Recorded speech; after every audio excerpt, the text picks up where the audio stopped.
Today I show you the first time when I opened the box for the SJOSS charger of 65 watts from Ikea.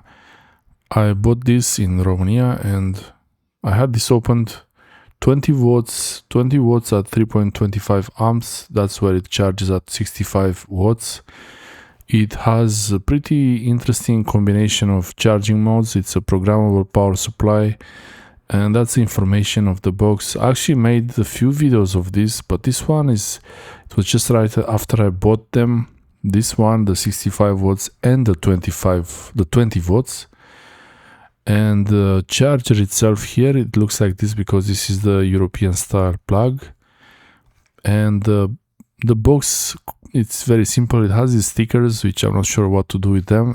In the leaflet, there is some good information here, and most important here, other than the charging modes, you can see the no load consumption. The power consumption is 0.08 watts. That's the no load power consumption. I believe this is pretty good. The SJOSS chargers from Ikea have this benefit that they don't consume much power when nothing is plugged in. So yeah, it's easier to keep them plugged in all the time. 65 watts power delivery. They look the same as the 45 watts and the 30 watts.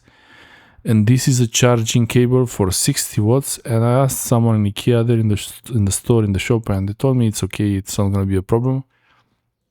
I was reading about this, and apparently, yeah, it's not such a strict. There is always some headroom for the charging cables and the chargers. Usually a charger would need to have an E-marker on from the cable to charge more than 60 watts. So I don't know exactly how this would work. Maybe I'll do a few tests in the future. Thanks for watching.